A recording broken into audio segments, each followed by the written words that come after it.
Hello students, BSc part third year के आज के इस वीडियो में आज हम जानेंगे कि क्रिस्टल फील्ड स्प्लिटिंग एनर्जी जो है उसको कौन कौन से फैक्टर्स प्रभावित करते हैं।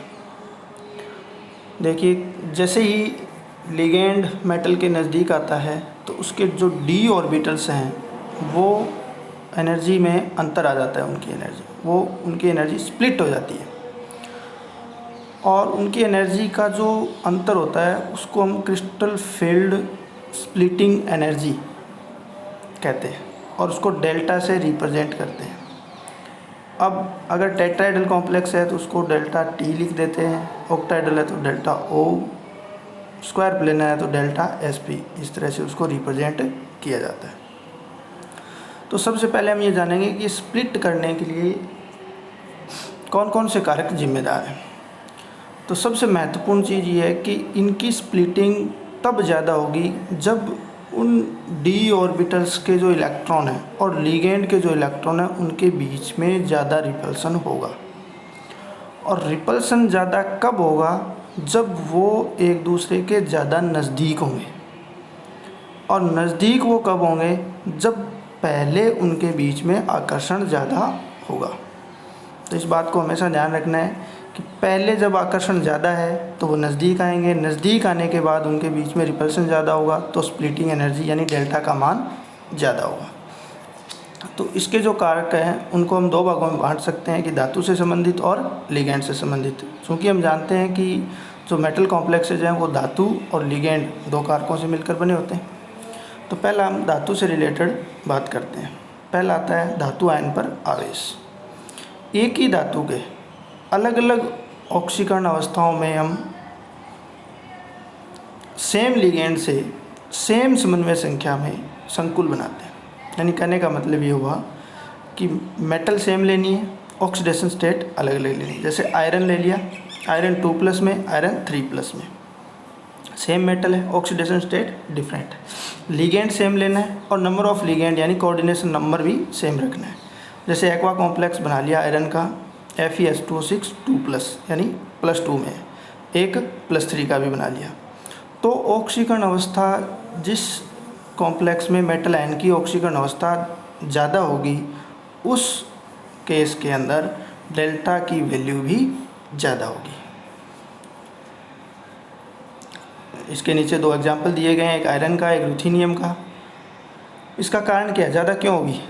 क्योंकि जब आयरन +3 में है तो वो उसके पास चार्ज डेंसिटी ज़्यादा है तो उन लिगेंड्स को ज़्यादा आकर्षित करेगा तो वो लिगेंड ज़्यादा नज़दीक आ पाएंगे। एक बार नज़दीक आने के बाद अब रिपल्सन शुरू होता है तो अब इनमें रिपल्सन भी ज़्यादा होगा और ज़्यादा रिपल्सन होगा तो डी ऑर्बिटल्स की स्प्लिटिंग ज़्यादा होगी।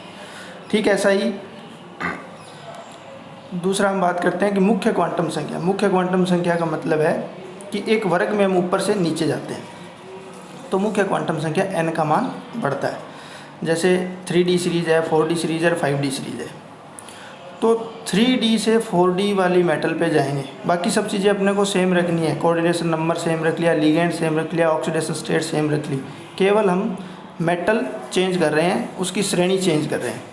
तो 3D से 4D की तरफ जाएंगे तो डेल्टा का मान लगभग 40 से 50% बढ़ जाएगा और जब 4D से 5D की तरफ जाएंगे तो 20 से 30% और बढ़ जाएगा।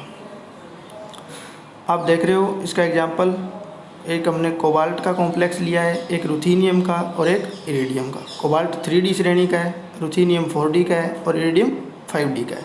एक दूसरे के नीचे आते हैं, एक ही वर्ग में आते हैं, तो हम ऊपर से नीचे की ओर जा रहे हैं। ऑक्सीडेशन स्टेट सभी की +3 है, लिगेंड सभी में अमोनिया है, कोऑर्डिनेशन नंबर सभी का 6 है। तो आप देखोगे कि डेल्टा O की वैल्यू कोबाल्ट वाले कॉम्प्लेक्स के लिए 23,000/cm है, रुथेनियम वाले के लिए 34,000/cm है और इरिडियम वाले के लिए और बढ़ गई 41,000/cm हो गई। अगला कारण आता है लिगेंड का आकार और उसकी ध्रुवणशीलता। लिगेंड का आकार भी यहाँ एक फैक्टर है कि लिगेंड छोटा होगा तो जब लिगेंड मेटल के पास आएंगे तो उनके लिगेंड्स के बीच में आपस में प्रतिकर्षण कम होगा क्योंकि आकार छोटा है तो वो आसानी से नज़दीक आ पाएंगे। आपस में प्रतिकर्षण कम होगा तो वो लिगेंड के अधिक नज़दीक मेटल के अधिक नज़दीक आ पाएंगे। और वही बात, जब अधिक नज़दीक आ गए तो अब लिगेंड और मेटल के जो इलेक्ट्रॉन्स हैं उनके बीच में प्रतिकर्षण अधिक लगेगा और डेल्टा की वैल्यू अधिक हो जाएगी। जैसा कि यहाँ एग्जांपल दिया गया है, फ्लोराइड आयन आकार में छोटा है तो फ्लोराइड आयन वाले कॉम्प्लेक्स का क्लोराइड वाले की तुलना में डेल्टा की वैल्यू अधिक होगी।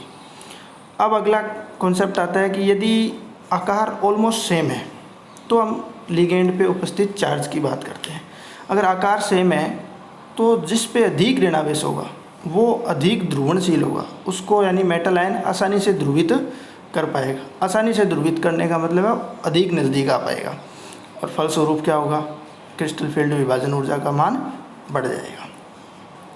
चौथा आता है लिगेंडों की प्रकृति। हम देखते हैं कि एक ही मेटल आयन का एक सेम ऑक्सीडेशन स्टेट में भिन्न भिन्न लिगेंड के साथ कॉम्प्लेक्स बना दे तो भी डेल्टा का मान अलग अलग होता है। इसका कारण क्या है कि जो लिगेंड्स हैं वो सारे एक जैसा क्रिस्टल फील्ड जनरेट नहीं करते, कोई अधिक करता है कोई कम करता है, यानी कोई दुर्बल फील्ड करता है कोई प्रबल फील्ड करता है, स्ट्रॉन्ग फील्ड और वीक फील्ड। जब लिगेंडों को उनके बढ़ते हुए फील्ड सामर्थ्य के क्रम में रखा जाता है, जैसे यहाँ एक नीचे श्रेणी बनाई गई है, कार्बोनाइल का सबसे ज़्यादा, उसके बाद साइनाइड का, फिर नाइट्रो ग्रुप का, फिर बाइपिरिडिल का, फिर सल्फाइड आयन का, इस तरह से आयोडाइड का सबसे कम।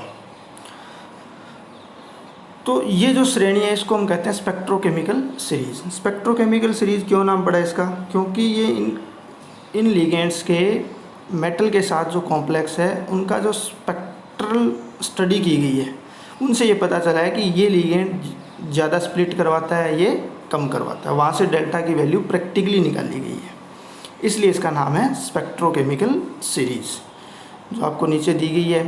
तो वाटर से जो स्ट्रॉन्ग है वो स्ट्रॉन्ग फील्ड लिगेंड के नाम से जाने जाते हैं और वाटर के जो कम स्ट्रेंथ वाले वो वीक फील्ड लिगेंड माने जाते हैं। एक आता है, अगला कारक आता है संकुल की ज्यामिति। अब आप जानते हो कि डेल्टा का जो वैल्यू है वो संकुल की ज्यामिति का मतलब टेट्राइडल बन रहा है या ऑक्टाइडल बन रहा है या स्क्वायर प्लेनर बन रहा है या टीबीपी बन रहा है, तो इन पे भी डिपेंड करता है। जैसा कि हमने देखा था कि डेल्टा टी का मान हमेशा डेल्टा ओ से कम होता है, 4/9 delta O, delta T is equal to 4/9 delta O हमने पहले पढ़ा था।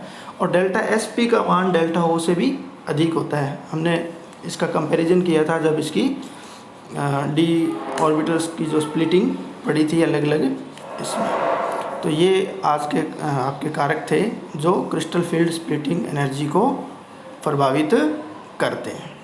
आज के लिए इतना ही, धन्यवाद।